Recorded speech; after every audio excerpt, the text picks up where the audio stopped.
Bonjour, je vous propose d'étudier le tout début de Candide, le texte de Voltaire. C'est un texte très représentatif de l'esprit des Lumières, notamment pour son aspect satirique.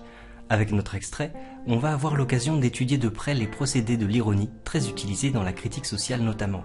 Voltaire s'oppose à l'obscurantisme, il combat l'ignorance et les superstitions.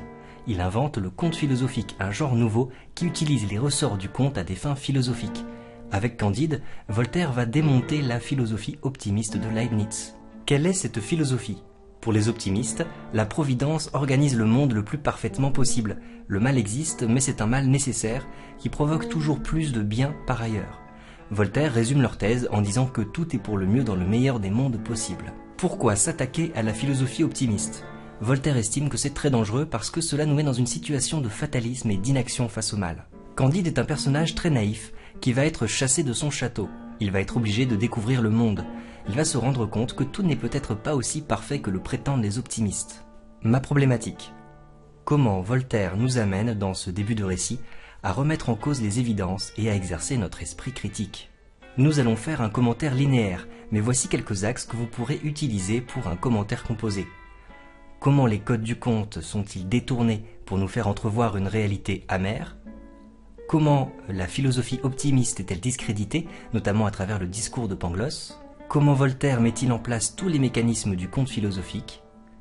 En quoi le personnage de Candide nous laisse attendre un parcours initiatique ? Et comment Voltaire défend-il les valeurs des Lumières, raison, regard critique sur le monde ? Chapitre 1. Comment Candide fut élevé dans un beau château et comment il fut chassé d'icelui ?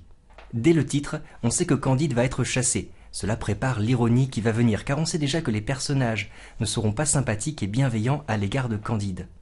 On peut aussi se poser des questions sur Candide lui-même. Chassé de son château, il n'a pas l'air d'être un personnage très héroïque.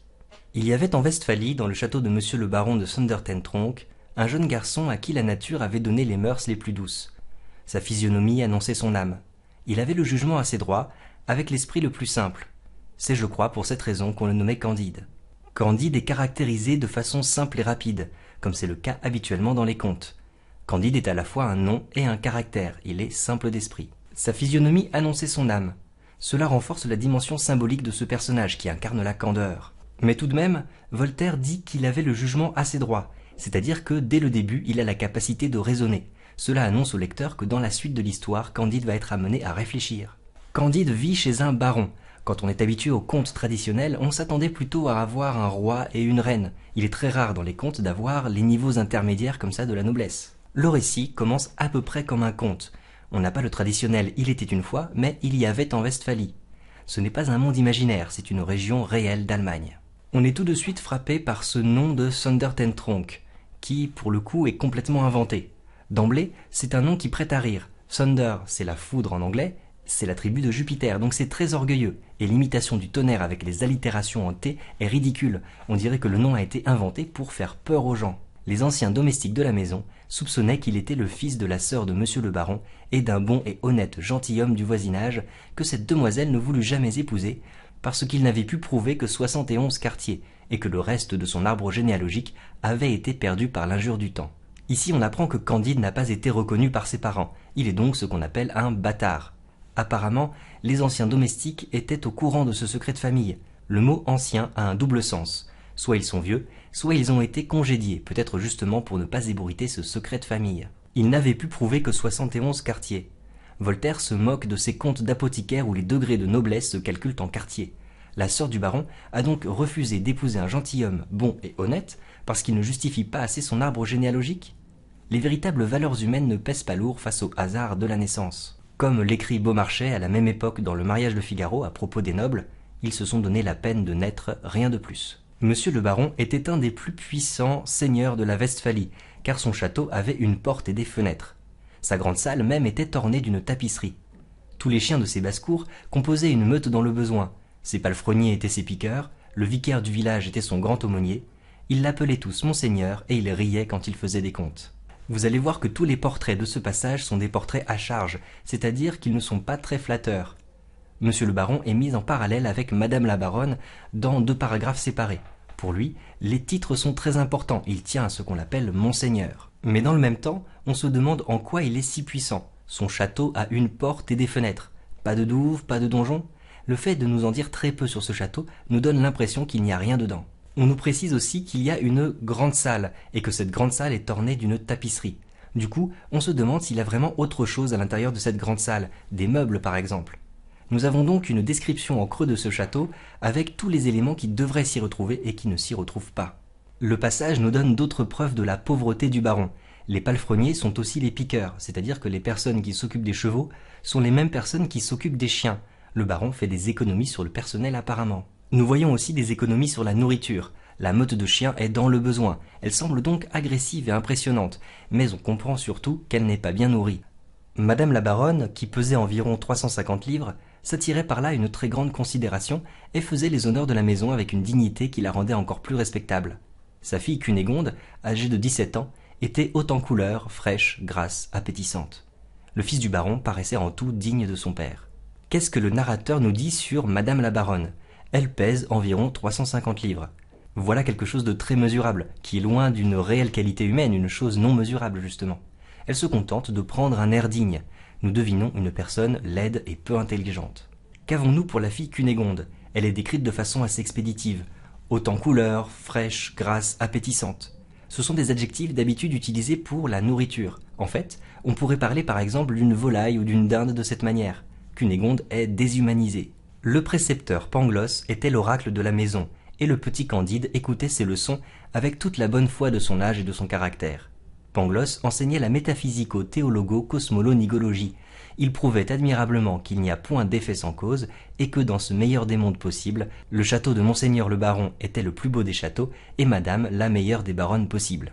Tout au long du récit, Voltaire va se servir du personnage de Pangloss pour décrédibiliser la philosophie optimiste. Que signifie le nom de Pangloss? Pan signifie tout, et gloss signifie dire, parler. Celui qui veut tout dire sur tout. Voltaire a choisi pour ce personnage un nom ridicule et prétentieux. Ce personnage enseigne la métaphysico-théologo-cosmolo-nigologie. C'est un mot inventé, rallongé avec des syllabes inutiles pour le rendre plus pompeux, mais malencontreusement, nous y entendons le mot nigo, ce qui le décrédibilise complètement.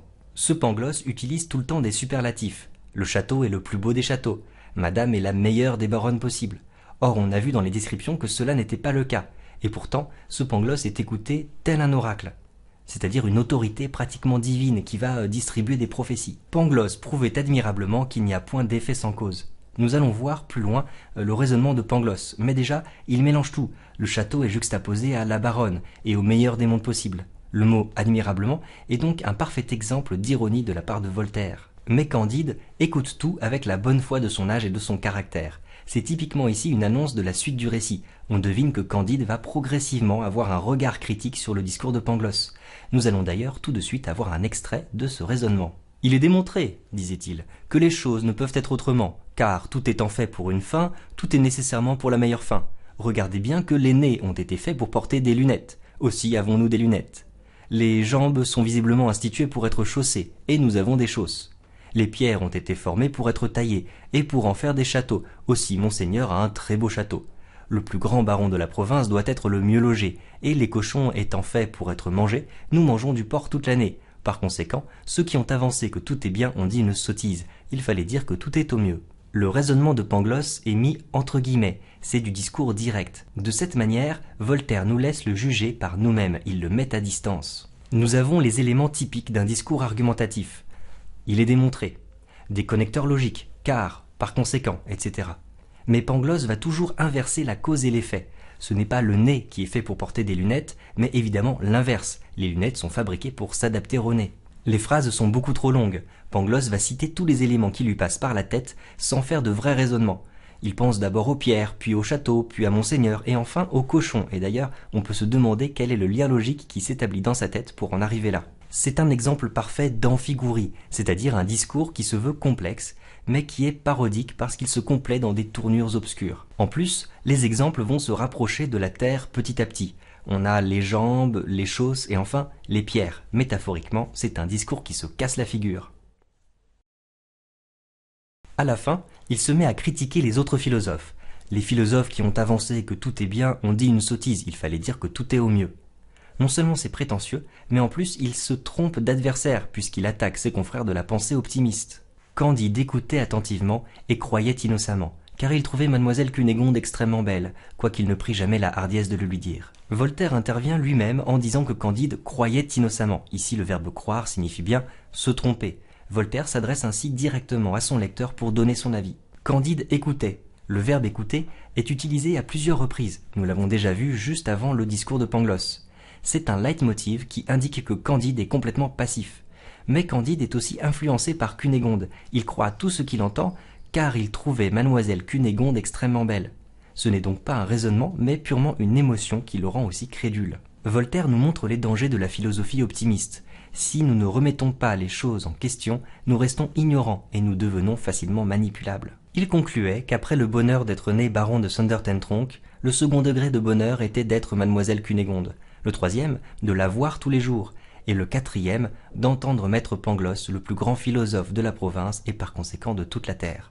Le raisonnement de Candide est assez étrange. Il essaye de faire comme Pangloss en classifiant les bonheurs par degrés. Le plus heureux, c'est le fils du baron. Ensuite vient mademoiselle Cunégonde. Lui-même se place dans le troisième degré du bonheur. Pourquoi ?